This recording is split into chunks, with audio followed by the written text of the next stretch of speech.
12 March 1930ના રોજ સાબરમતી આશ્રમથી 79 સત્યાગ્રહીઓ સાથે દાંડી યાત્રા નીકળી। અમદાવાદના સાબરમતી આશ્રમથી નીકળીને આ યાત્રા 241 માઇલ એટલે કે લગભગ 390 કિલોમીટર જેટલું અંતર કાપીને દાંડી સુધી પહોંચી। એ સમયે ભીડ એકઠી કરનારી ન તો કોઈ ઇવેન્ટ મેનેજમેન્ટ કંપનીઓ હતી, ન આજના જેવું કોઈ મીડિયા હતું, છતાં યાત્રા અભૂતપૂર્વ રીતે સફળ રહી।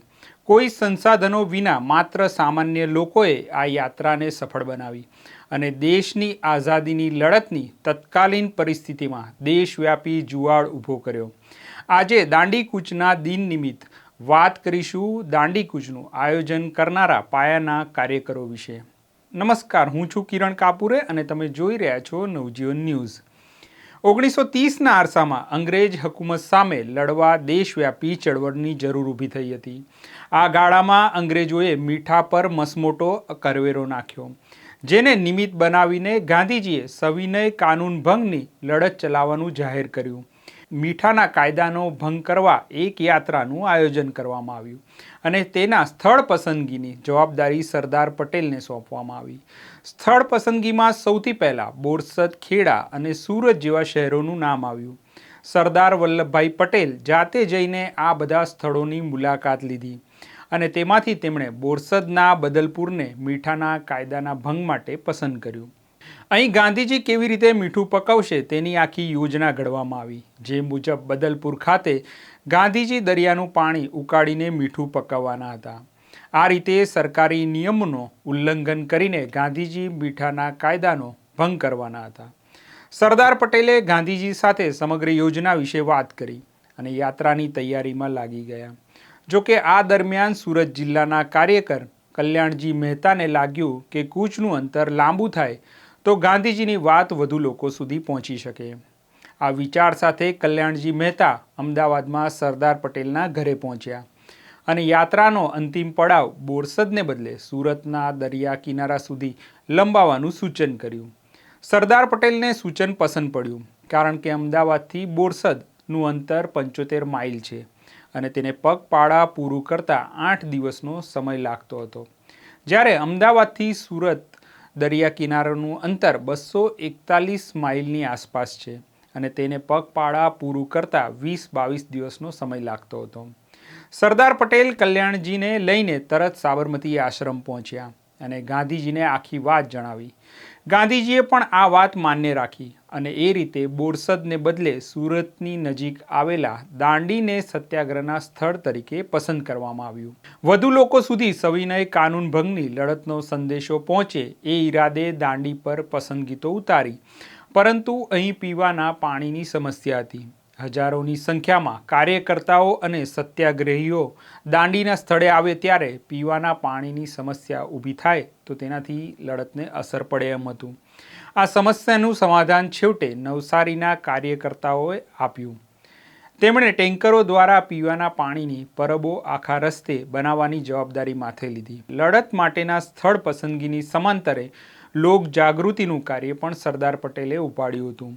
ગાંધીજીએ પત્ર દ્વારા વાઇસરોયને અંતિમ ચેતવણી આપી અને કૂચની જાહેરાત કરી।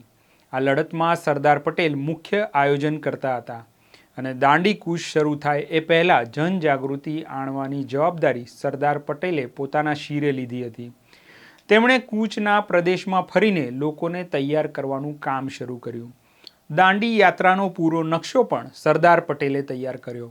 અનેક ગામોમાં ફરીને તેમણે કાર્યકર્તાઓની ટુકડી તૈયાર કરાવી હતી। તેઓ જે તે સ્થળે ભાષણ આપતા અને લોકો પાસેથી સત્યાગ્રહીઓની માંગણી કરતા। સરકાર લડતમાં સરદારની ભૂમિકા જાણી ચૂકી હતી અને લડતને તોડી પાડવાના ઈરાદે લડતના 5 દિવસ પહેલાં જ સરદાર પટેલની ધરપકડ કરવામાં આવી।